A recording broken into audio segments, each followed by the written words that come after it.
So hello friends, আমি চলে গিয়েছিলাম চড়ক মেলাতে। আমি সেখানে গিয়ে কী কী করলাম তোমরা যদি দেখতে চাও তাহলে পুরো ভিডিওটা স্কিপ না করে শেষ অবধি দেখতে থাকো।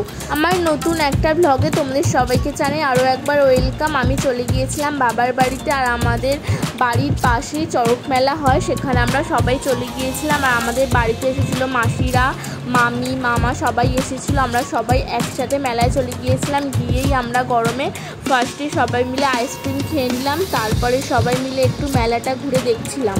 আর বন্ধুরা, মেলাটা খুব বড় হয় না, ছোটোর মধ্যে অনেক ভিড় হয়, তোমরা দেখতেই পাচ্ছ কত মানুষজন এসেছে। তারপর আমরা মেলাটা পুরো ঘোরার পরে গরম গরম পাঁপড় ভাজা কিনে সবাই মিলে খাচ্ছিলাম। আর বন্ধুরা, এখানে আগে অনেক সন্ন্যাসী হতো, 100 থেকে 150 জন। এখন সেরকম বেশি হয় না, এখন 50-70 এরকম হয়। আর এখানে 2 দিন ছাপ হয়, একদিন ধর্মের ছাপ, একদিন শিবের ছাপ। তারপর এখানে বনু ফুচকা খাচ্ছিল, তারপরে সবাই মিলে বললাম যে চাউ খাবো চলো। তারপর চাউয়ের দোকানে চলে গেলাম, চাউ অর্ডার করলাম। আর এখানে কাকুটা চাউ ভাজছিল, তারপরে চাউ রেডি করে আমাদেরকে দিয়ে দিল, চাউ খেয়ে নিলাম। তারপরেই বনু বেলুন কিনবে বলে বায়না করছিল, মা আর আমি চলে গেলাম ওকে বেলুনের দোকানে নিয়ে। আর ওকে যেই বেলুনটায় দেওয়া হচ্ছে ওটা না অন্যটা চাই।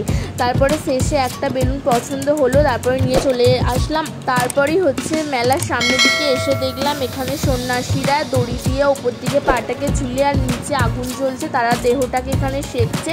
এরপরেই ঝাঁপ শুরু হবে। আর এই রিচুয়ালসটার একটা নাম আছে, আমি এখন ভুলে গেছি। তো তোমরা যদি রিচুয়ালসটার নাম জানো আমাকে অবশ্যই কমেন্ট বক্সে জানিও। আর এখানে যে সন্ন্যাসী ফল ছুটছে না তোমরা দেখতে পাচ্ছ, এগুলো আমরা ছোটোবেলা কোরানোর জন্য দাঁড়িয়ে থাকতাম আর কুড়িয়ে খুব মজা পেতাম। ছোটোবেলাও বলা ফুল চলে, বিয়ের আগে পর্যন্ত কুড়িয়েছি। আর তারপরে সন্ন্যাসী এখানে ঝাঁপ দিয়ে দিল, এক এক করে সব সন্ন্যাসী ঝাঁপ দিয়ে দিল। তারপরে সব শেষ হয়ে যাওয়ার পরে আমরা বাড়ি চলে আসলাম। আর মা বাড়িতে এসে এগরোল করা শুরু করে দিয়েছে, মামারা একটু পরেই চলে যাবে, সেই জন্য মামাদেরকে আগে এগরোল করে দেওয়া হয়ে যাবে।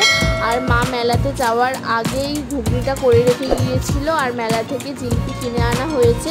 এক এক করে সমস্ত এগরোল মা করে নিল, তারপর মাকে আমি একটু হেল্প করছিলাম। আর এখানে সব কিছু প্লেটে সাজিয়ে দেওয়া হলো খাওয়ার জন্য। আর এই দেখো মামা, মামি, তারপরে মামিরা খেয়ে নিল, তারপরে বাড়ি চলে যাবে।